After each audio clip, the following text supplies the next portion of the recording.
Welcome back to Crime Bowl Podcast. Whew! I'm full. I'm still eating Thanksgiving turkey. How long can you eat Thanksgiving leftovers? That's a good question. You got to get rid of it before it goes bad, though, right? Yeah, you're right. Okay. Okay, let's get to the show. Today we're taking a deep dive into one of Australia's most enduring mysteries, the disappearance of the Beaumont children. Yeah, this case, it's captivated the public for decades, and we're going to unpack why. It's a chilling reflection of societal anxieties, how a single event can just reshape a nation's sense of security. Absolutely. Our main source today is an article from City Tanner titled The Disappearance of the Beaumont Children in Adelaide, South Australia. Right. So for our listeners who might not be familiar with the case, let's set the scene. It's Australia Day, 1966, January 26th. A seemingly ordinary summer day at Glenelg Beach in Adelaide. Right. 3 kids, Jane, 9, Arnna, 7, and little Grant, just 4, vanish without a trace. And Glenelg Beach was a popular spot considered safe, a place where families felt comfortable letting their kids roam. Exactly. It wasn't some remote or dangerous location. Right. This was a time when stranger danger wasn't ingrained in the public consciousness the way it is now. Absolutely. The article details the Beaumont family's life. They lived in Somerton Park, a suburb of Adelaide. Dad Jim was a traveling salesman. Mom Nancy stayed home. Sounds like a pretty... Pretty typical loving family. Right, and that's part of what makes this case so unsettling. The Beaumonts were an ordinary family living an ordinary life. It really drove home the point that this could happen to anyone, anywhere. Right. It's like it shattered this sense of safety that people had. The article mentions the kids were used to going to the beach. It was practically their backyard. They'd often go on their own, which was common back then. Exactly. It highlights a real shift in societal norms in the 60s. It wasn't unusual for kids to have that level of freedom. But after the Beaumont case, things changed dramatically. Sure. Let's break down the timeline of that fateful day. The article lays it out pretty clearly. The kids left home around 10 a.m., caught the bus, and arrived at the beach around 11. They were seen playing, having fun, just like any other kids on a summer holiday. And that normalcy is what makes the sudden disappearance so jarring. Witnesses saw them around 11:45 a.m. with a man. Oh, yeah. He's described as tall blonde, maybe in his mid-30s. He seemed friendly, playing with them, even watching their things while they swam. It's almost like he was deliberately trying to gain their trust, which is just so creepy. You raise a good point. This detail really highlights the concept of grooming, which is when a predator uses tactics to build trust with a child, often to exploit them later. Right. This wasn't a term widely used in the 60s, but looking back, it's hard not to see those signs in the man's behavior. Yeah. And then there's that detail about Jane buying pastries with a £1 note. Her mom swore she didn't give her that money. Where did it come from? That detail is particularly disturbing. It suggests a level of premeditation and manipulation on the man's part. Was he intentionally giving her money to gain her trust, to make her feel indebted to him? It adds a whole other layer of complexity and creepiness to the story. So we have the kids at the beach, seemingly comfortable with this man. They're seen leaving with him around noon, heading towards the changing rooms, and then nothing. Gone, vanished. It's like they stepped into thin air. Yeah. And that's the image that's seared into the public's memory. 3 happy children enjoying a summer day, and then poof, gone. The mystery of what happened to them and who this man was has haunted Australia ever since. And it's a mystery that we're going to keep digging into. But first, we need to take a quick break. I can't even imagine the panic that must have set in for the Beaumonts. Unthinkable. The article describes how Nancy expected them back by 2 p.m. when they didn't get off the bus. Right. The worry started to escalate, and by evening, it was full-blown terror. I can't even fathom the helplessness they must have felt. What did the initial search efforts look like? It was massive. The article highlights how the police, volunteers, helicopters, boats, everyone was searching tirelessly for any sign of those kids. But it was like they had vanished into thin air, and with each passing day, the hope of finding them safe dwindled. It's heartbreaking. This case gripped the entire nation, didn't it? The Beaumont family's pain became a collective national trauma. Absolutely. And it wasn't just the mystery of their disappearance, it was the fact that it happened in such an ordinary, seemingly safe setting. It really shook people to their core and forced them to confront the fact that evil could lurk anywhere, even in the most familiar places. This uncertainty surrounding the case probably contributed to a widespread fear and a shift in social norms. We touched on the stranger danger concept earlier. Can you elaborate on how this case specifically impacted Australian society? Before the Beaumont case, it was common for kids to play outside unsupervised. Parents didn't think twice about letting their children walk to school or the park alone. But this case changed everything. Suddenly, every adult was a potential suspect, every stranger a threat. It's like how 9/11 changed airport security forever. This case had that same kind of impact on how we view child safety. Exactly. And the changes were tangible. Parenting practices shifted dramatically. Parents became much more protective, more hesitant to let their kids out of their sight. There was a heightened awareness of the potential dangers lurking in everyday life. Were there specific laws or community programs implemented as a result of this case? Yes, absolutely. The Beaumont case spurred a wave of legislation and community initiatives aimed at protecting children. Law enforcement agencies revamped their protocols for missing children cases, emphasizing quicker response times and more thorough investigations. Community watch programs gained popularity, and there was a surge in public awareness campaigns about child safety. The case truly marked a turning point in how Australia as a nation approached the issue of child protection. It's a dark legacy, but also a positive outcome in a way. This case really did have a ripple effect across Australia. So let's get back to the investigation itself. I imagine there were a lot of theories swirling around about what happened to the Beaumont children. Oh, there were many theories. And the lack of concrete evidence only fueled speculation. The most prominent theory, and perhaps the most likely given the witness accounts of the man at the beach, is stranger abduction. But the question that plagued investigators and continues to haunt us today is, who was this man? Right. And if he was a stranger, what was his motive?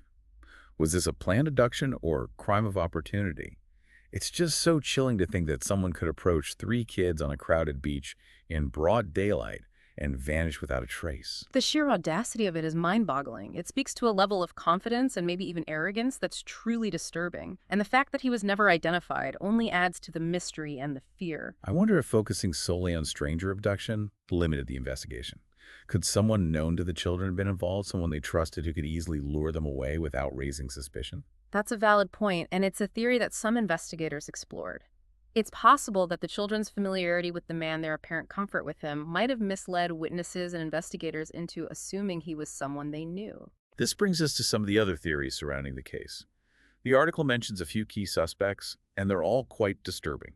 Yes, the case attracted its fair share of speculation, and unfortunately, some individuals used it to exploit the situation. We had various psychics claiming to have visions of the children, but those always turned out to be dead ends, adding more pain and confusion for the family. There were also cruel hoaxes, people claiming responsibility for the crime just to mess with the investigation and the Beaumonts.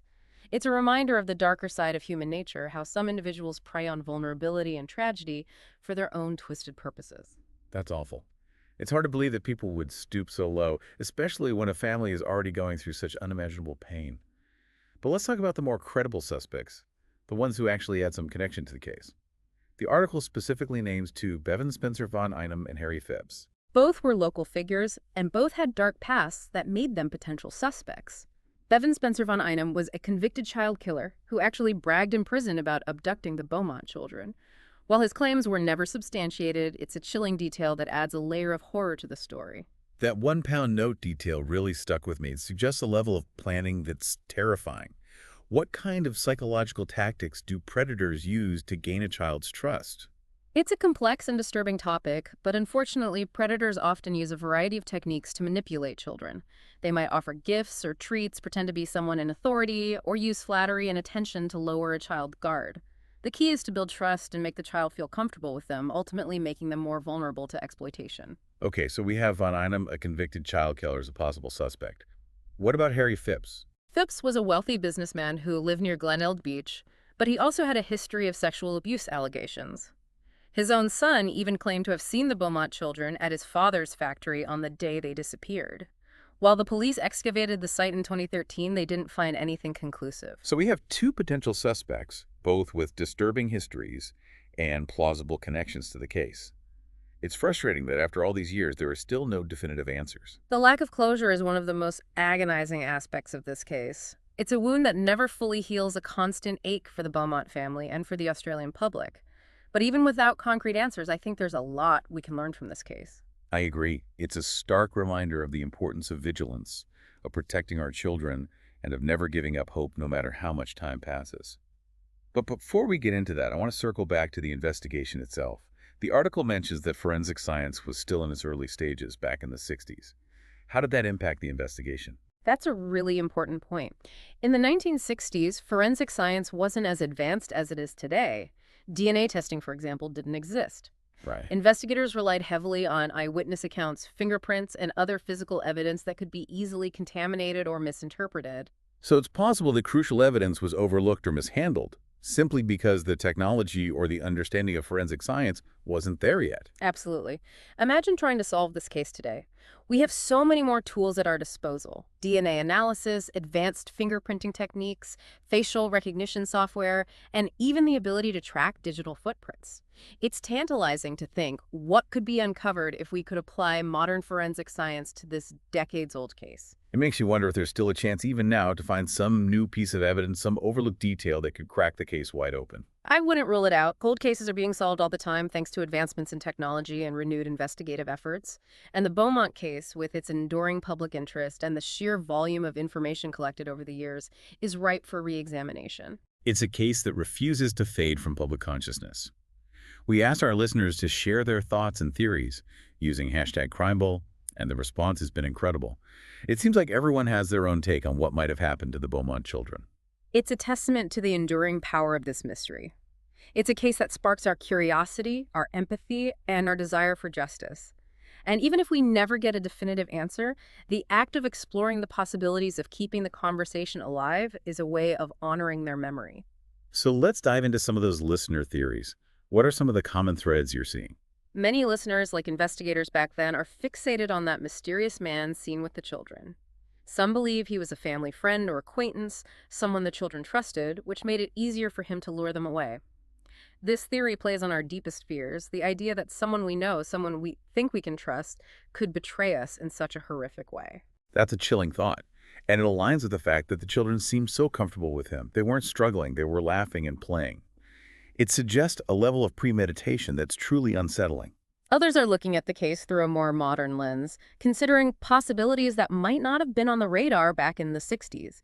We have listeners suggesting things like human trafficking, organized crime, even the possibility that the children were taken out of the country. These are theories that warrant further investigation, especially given the limitations of law enforcement resources and international communication back then. It's fascinating how these listener theories are prompting us to re-examine the case, to consider new angles, to think outside the box. It's a reminder that even with a case this old, there's always something new to learn, a new perspective to consider. And that's the beauty of collective investigation and discussion. By sharing ideas, perspectives, and even speculation, we can keep these cases alive, challenge old assumptions, and maybe, just maybe, spark a new lead that could bring us closer to the truth. It's a reminder that we can all play a role in seeking justice, even in cases that seem impossible to solve. And while the Beaumont case remains a haunting tragedy, it's also a testament to the enduring power of hope, the importance of community, and the unwavering pursuit of truth. Well said. The Beaumont children may be gone, but their story continues to resonate. It serves as a reminder of the vulnerability of innocence, the enduring power of mystery, and the collective responsibility we have to protect the most vulnerable among us. And on that note, we want to thank you, our incredible Crime Bowl listeners, for joining us on this deep dive into the Beaumont case. We hope this exploration has sparked your curiosity, ignited your empathy, and perhaps even inspired you to continue seeking answers in the face of seemingly unsolvable mysteries. Remember, no matter how much time passes, every case deserves attention, every victim deserves justice, and every story deserves to be told. For links to more information on the Beaumont case, including photos and timelines, check out our show notes. And as always, we encourage you to share your thoughts and theories using hashtag CrimeBowl. Until next time, stay curious, stay vigilant, and keep those true crime lights burning.